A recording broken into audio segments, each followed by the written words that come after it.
So a long time ago, in a galaxy oh so far away, I made a proclamation on this channel. I talked about how the common myth about crime being caused by poverty is actually not the case. In reality, these two things correlate with one another, but we have seen different periods of time in the United States of America where we were more poor and crime was lower, and we've seen crime go up as wealth ended up going up. On top of that, there are populations that share similar levels of poverty, live in the same neighborhoods, in the same city, that behave completely differently, so in reality, we don't have strong evidence saying that poverty causes crime.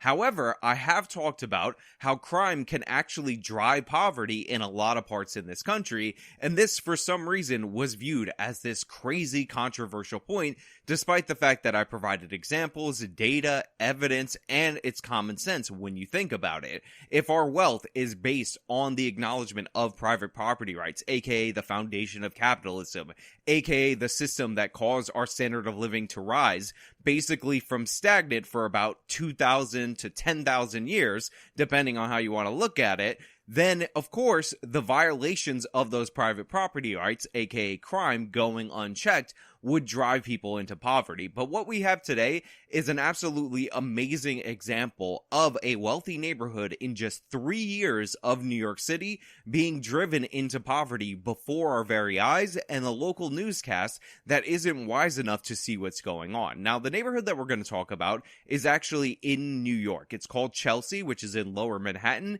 and it's actually an area where a friend of mine used to live, or maybe still lives, and in fact, a lot of this stuff was featured on a block where I recently, as soon as last year maybe, shot a short film with other friends of mine from college. This was one of the wealthy gay districts of New York. Chelsea, you might have heard of it, is synonymous with wealth in a lot of different ways. Yet, because of the lax bail policies, because of the fact that crime is going unchecked and the quality of life crimes are not being enforced, the people of Chelsea are now living in terror in this once high-end part of Manhattan. Now, before we delve deep into this story, I am sponsored, so I'm going to throw it over to the sponsor, and then we're going to touch on this on the other side. There's a diet out there that is very popular among celebrities, athletes, and even some CEOs, and in fact, 13 million Americans have experimented with it, and of course, what I'm referring to is the keto diet. It is considered an efficient way to get your energy from sources other than carbs, it leads to weight loss, controlling your blood sugar, and all these other positive signs according to the studies, and even my own mother's on it. But the thing is, when you're up there in age, sorry mom, it becomes more and more difficult for diets to work, and that could happen for you at almost any age. It's one of the reasons why I recommend supplementing your diet with Keto with Justice. Go get this powder. It can help prolong a state of ketosis, help you lose weight, and it elevates your ketone levels, which is all good stuff. And the great thing about this powder is not only getting it supports me, but it also supports you at relatively no risk. This comes with a 60-day money-back guarantee, and for people in my audience out there, if you want to try this and you don't want to spend too much money, guess what? It's 51% off for you guys. So 60-day money-back guarantee, so if you're not into weight loss, you can just return it, and 51% off. How can you beat that deal? Go to KetoWithJustice.com right now and enjoy your weight loss and your good looks. So credit to the local Fox News affiliate for getting some of this exclusive footage and reporting this story, which talks about residents of this Chelsea neighborhood being pissed off and fed up by the fact that their neighborhood is being completely overrun with drug users and drug dealers. However, the headline seriously downplays what we're talking about, because it's actually far, far worse in this area. And by the way, for those of you who are listening on Spotify and Apple, thank you so much for signing up for the podcast. I will be describing the images that you could see so vividly that you will feel like you are not a blind viewer of this channel. So let's roll into the clip. Well, now a Fox 5 investigation, 2 months in the making, a Manhattan neighborhood terrorized by sex, drugs, and break-ins.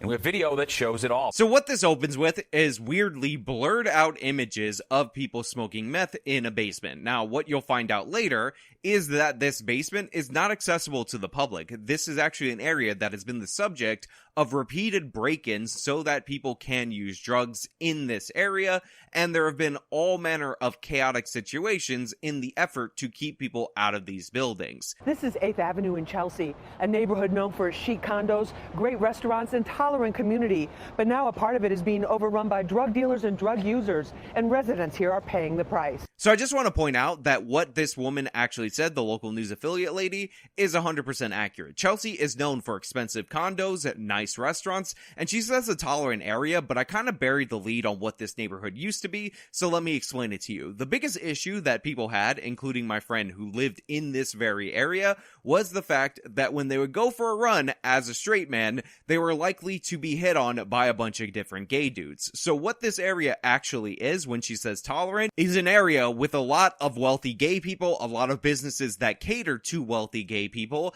and an area where you would see these people walk around and enjoy their lives, and it would be pretty much normal. So you have double income, no kids households a lot of the time here, so that gives you an idea, because typically these are the kind of people that would rent high-end apartments in areas like this. So that's what you did have before. So frozen yogurt shops, gentrification, whatever you want to call it, if it was in Brooklyn, that was this area. Now let's look at what they have now, just 3 years after bail reform was instituted. In this exclusive video obtained by Fox 5 News, you see a person injecting a syringe into their arm in a basement laundry room.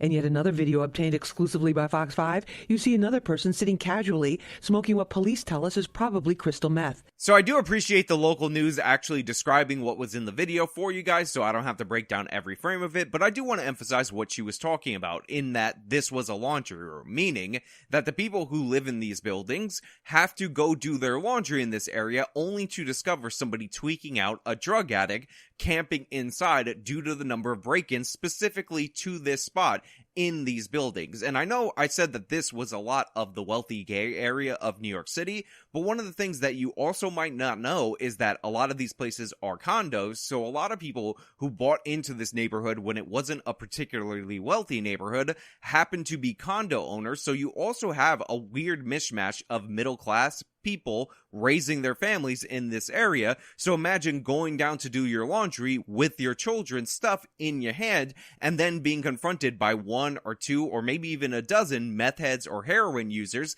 that happen to have broken in that day and may be looking to rob and or assault you. These are not isolated incidents. People living here on West 21st Street between 8th and 9th Avenues are trying to cope with an influx of drug addicts who have turned their once lovely neighborhood into a 24-hour drug and sex den. It's become the go-to destination for dealers and users. The drug of choice, crystal methamphetamine. First of all, it's just crystal meth. You don't have to call it crystal methamphetamine. You can call it meth. We all know what it is. Everybody relax. And yeah, this is a huge problem. For some reason, a bunch of the drug dealers, maybe it's because you can't get held in prison for anything because there's no bail in the city and in the state of New York, are concentrating in this area and turning this once thriving community that is a mixed match of new wealthy gay people and families that bought into condos into a drug den where the people are subject to violence. And again, this is going to get so much worse because it's not just the people living in the buildings, because I know a lot of you are going to be like, well, you shouldn't have bought a building in New York City 20 years ago when crime was lower or things were getting better. How dare you, middle class person, buy property in New York City, you dumb idiot. You should actually pay attention to how it's going to go in just a little bit. To make matters even worse, all of this is happening in front of a school. Fox 5 was first there in June at PS 11, where parents tell us their children have seen way too much nudity, sex acts, drug use, and threatening behavior. Yeah, that's right. The elementary school in this area, for those of you who are unaware, when a school has PS in New York in the name, that refers to an elementary school, which is usually K or pre-K through 4 or through 6 maximum. They're having to see the drug addicts fight. They're having to see the drug addicts prostitute themselves and all this lewd, disgusting behavior right before their eyes. Imagine owning a condo or maybe having a condo passed down to you that was bought by your middle-class grandfather or whatever. You living in it, raising families, sending them to PS 11 when they become that age, and everything was fine for most of that period of time. There were some bumps and bruises during the 80s, but, you know, for the most part, this was a nice area, a beautiful area, a nice place to raise your kids. And then you drop your kid off at elementary school, and what does she see? She sees meth heads giving blowjobs in order to get meth right across the street from the school, and the police are totally disempowered in order to stop this. For parents picking them up from school, it's like a walk through Dante's Inferno. I love that extra touch that it's a walk through Dante's Inferno. If you didn't get that this was a den of debauchery, or as the kids like to say on the internet.com, degeneracy, then that really emphasizes the point. It really hammers it home, and honestly, this is what people have to deal with. We have people going around the block for the past 3 years, taking drugs, having sex in the basements, break-ins, different type of intrusions. But basically, we feel like the area is not safe for our kids. Again, this mother's 100% right. She's walking around with her baby, and yes, this area is not safe for your kids. It has been let go, given over to the criminals in order to save George Floyd, because I don't know if you know this, but Derek Chauvin in the city of Minneapolis put his knee on George Floyd for around 9 minutes or so, and even though all forms of neck pressure have been banned by the NYPD since 1993, we needed to save George Floyd here in New York City by defunding the police and by doing the bail reform, even though that technically came before George Floyd. You get what I mean. It's the same sentiment that we need to treat the criminals like they're oh so special people and never hold them in jail, even if they're crazy repeat offenders. And what's worse is that it's not just at night. During the day, you see them sitting over here shooting up, smoking. I find pipes, I find needles in the street. These little kids are playing right here. So you can hear the kids screaming right across the street from where the news is conducting this interview, and everything this guy's saying and where he's pointing to, again, if you're one of my blind viewers listening on Apple or Spotify, is right across the street from the kids, right in front. He's talking about needles and all this stuff that is just on the street for these kids who, by the way, at that age, walk around and pick everything up to poke themselves with, cut themselves with, not to mention the fact that these people are there doing sex acts right across the street in order to get drugs because they don't have the money. All this is going on right across the street from their kids at these schools. And for those of you who are saying, well, this is life in the big city, let me make this 100% clear. This was not the case in New York City before the bail reform. This was not the case before these crazy criminal justice reforms. This is a new phenomenon. New York City used to be the safest big city in the United States of America by far and away, and it was largely due to the fact that we had 2 consecutive mayors that were obsessed with cleaning up the riffraff, the dirt, the litter from the streets of the city of New York. So this was not the case. This is not a normal thing for the city of New York, and that's why these people are outraged. This is not a San Francisco situation where it happens through different administrations over and over again. This is down to the bail reform, and by the way, the citizens of this area, the people in this neighborhood, 100% know it. After buying their heroin, crack, and crystal methamphetamine, users then walk down West 21st Street looking for a place to get high, just like this person appeared to do right in front of our cameras. It is so wild how much of this stuff can be normalized so quickly. You see all these drug addicts just walking broad daylight in front of the cameras, looking directly at them, even though the faces were blurred out. And this is something that we've seen time and time again in different cities across the country. I just talked about how New York is not like San Francisco, but New York is becoming that way. And I'm drawn to that video of the mayor doing her first walkthrough of the city streets and how there were just people shooting up heroin in front of the mayor as she was walking through the streets of San Francisco that she was definitely promising to clean up,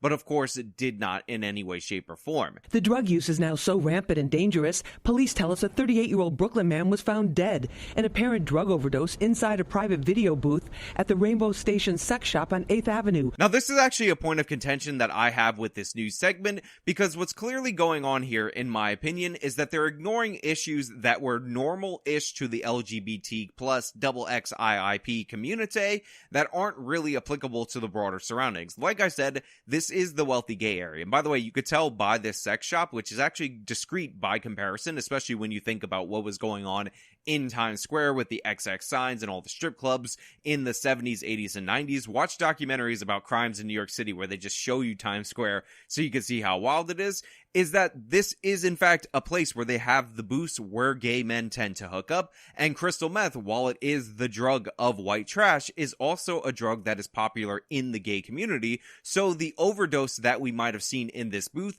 might have actually been something completely unrelated, because these are booths where people hook up, and meth happens to be a sex drug, especially among gay men. So you might be seeing something being added in or conflated. However, the next story is in fact something that is an issue that is relatively new to the neighborhood. It's the same location where several weeks later, police arrested 4 men in a brutal beating. So while I definitely have questions about whether or not the person who OD'd inside this booth alone is somebody who's a part of this current problem or somebody who just partied too hard who happens to be a member of the gay male community, that is not at issue here, because this case of 4 men assaulting and beating down a gay person at this sex store is an issue of crime going on in New York City. Again, this is not something that usually went down in this area of Chelsea. This is a nice area where festivals are held, where again, it's one of the areas where me and my friends that I met in college that do film work have actually chosen to shoot movies, because that's how cinematic this area can look when it's not covered in the filth that is being let out on the streets by New York State's bail law. In these exclusive surveillance images, you see the illegal drug use. Residents tell us the problem is getting worse despite their efforts to get help and increase security. We've put about $60,000 worth of video intercom, magnetic locks, cameras everywhere. They've broken into a basement multiple times. Vivek Batra says surveillance cameras have proven to be no deterrent. In this video, you see an intruder breaking into the bike room and methodically taking a bike. So this guy talks about how they spent $60,000 updating the video surveillance, and of course this has been completely ineffective because A, if there are no consequences for being caught, why do you care if you're being caught? And B, if you're drugged out of your mind anyway, then capturing your drug-fueled crime spree is not something that's going to deter you. Nobody who's high as a kite looking for his next fix or desperate for his next fix, not yet high as a kite, is going to care about stealing from you because you got yourself a little fancy camera. And in fact, if you put that camera within too much of a view of that drug addict, they might end up stealing the camera so that they could sell it for their next fix. So obviously what you need is a police force empowered to arrest these people, but more importantly, a court system empowered to hold repeat offenders so they don't just end up returning to the streets. When there are no consequences for bad actions, it is not surprising that you will continually get bad actions. You've lived here how long? 7 years. Have you ever seen it like this? No, definitely not. This is definitely increased. Pre-pandemic, I never experienced this personally in the way that we are seeing right now, by any means. Residents are begging the city and the NYPD to do something. We use the 311 app, which is great. We call the police. The police is very responsive. We had 2 break-ins. They were able to arrest the people within hours. The issue that we're seeing is in a lot of cases, they're not able to detain the person. So one of the things I absolutely love about New York City as compared to these other cities is that there really is no retreat from the crime. You can't run away. Everybody rides the same subway. Everybody walks the same streets. It's a primarily walking city. So if there's a crime problem, eventually the everyday citizens, even in these wealthy areas, start to notice the fact that they can't detain these people is becoming a problem. There's lots of activists who are in favor of New York bail reform, like Sean King, who lives in the burbs of Jersey, where they have no such insane bail reform in comparison to New York, and those are the people who are always championing this, while the people on the ground observe what's going on in their area, and eventually they will vote in order to overthrow the leftists that are instituting these crazy criminal justice policies. This has all happened before in the city. It led to the election of Giuliani. It led to the 3-time election of Mayor Michael Bloomberg. New Yorkers, in their gut, in their heart of hearts, are tough on crime people, because unlike these other cities where you retreat to the burbs and you drive in, go into your parking lot, go into your business, and then drive away, it all affects everybody because everybody has access to virtually everywhere. So I do love to see even this mom with their baby, obviously wealthy area, a lot of money, can spend $60K on a sophisticated surveillance system, acknowledge the problem, and that problem being that the police can't detain these people. I asked Captain Galt to walk the neighborhood with me at night. The core issue here, changes in the bail laws, where those arrested cannot be held behind bars. Our patrol arrests are up 37% right now, year to date. And then when you look at the narcotics level arrests, also we're at a 37% increase year to date. So we're arresting the individuals, we're bringing them in, but what we're seeing, unfortunately, is they're right back out there and the addiction doesn't go away. I want you to think about those numbers that he just quoted. The arrests for certain crimes like this are up 30% year over year. And by the way, the issue at hand is the bail reform, the fact that they can arrest these people, but they're not even sent to central bookings. They're not even sent to jail for a night anymore. A lot of them are released same day. Think about that when people are quoting that the NYPD is up in arrests, but crime seems to be going up. Therefore, empowering the police doesn't actually lead to a reduction in crime. Obviously, if you just turn these people right back onto the streets within a couple of hours, you're going to get a boost in arrests when they continually reoffend. And obviously those arrests aren't going to work as effective deterrents, because essentially what you're doing is putting them in the car for a nice little ride, getting them fingerprinted, and sending them right back out to reoffend all over again. And if you don't think that's the case, get a load of this next clip from this officer. Captain Galt says it happens nearly every day. In fact, one man they arrested recently for drug possession had 151 previous arrests. He was issued a desk appearance ticket and released a couple of hours later. You mentioned the elementary school on 21st Street. My people were out there today. They arrested a recidivist with a lengthy criminal history, brought her in. This is an individual. She was in possession. She was observed smoking crystal meth under the scaffolding next to a school. She was brought in, and she, as per the law, she qualified for a desk appearance ticket, and she was right out of the station house a couple of hours later. Yeah, that's right. They arrested a man, repeat offender, 151 times, and guess what?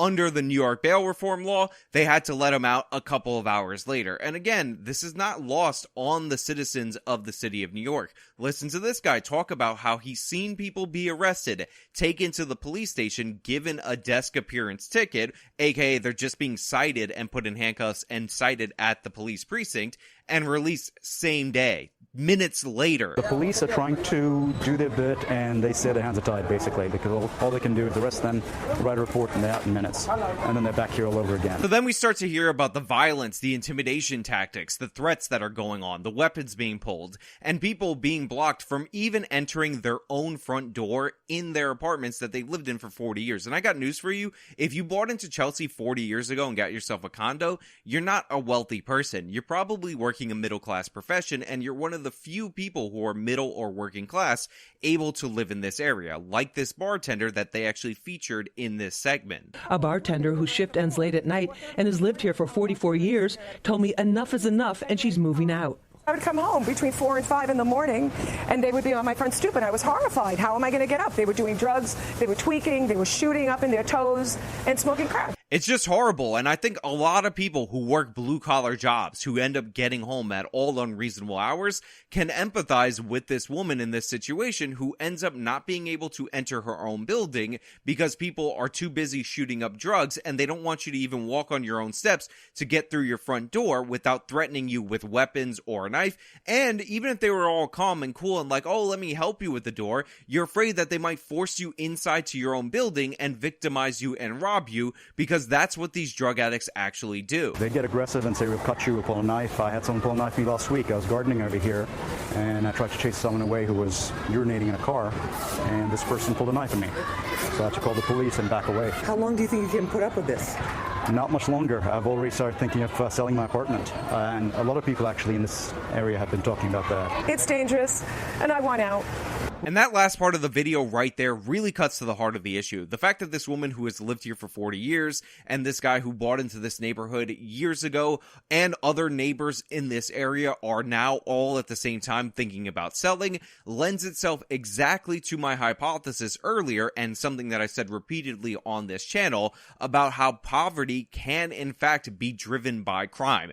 This is what happens. You allow criminals to run the show in this area. Good people who are productive people who work in this area, even working class people, that woman who worked as a bartender, decide that they can't handle it. They don't want to live in an area that is subject to violence and threats and just open displays of addiction. They leave. They pull their kids out of the schools. The school ends up getting tanked. Property values go down. People start abandoning areas. Those areas start getting taken over by more drug users, more criminals, more people people get scared, they start leaving, and then before you know it, this once nice neighborhood, this once prestigious area known for its very nice condos and its high-level apartments has been hollowed out before your very eyes. What we're seeing right here in this area of Chelsea and in many areas across New York City and in many areas across this country is how Democratic Party policies that are soft on crime end up hollowing out the economy and the communities across this nation. This is the destruction that is wrought. This is the poverty that is created,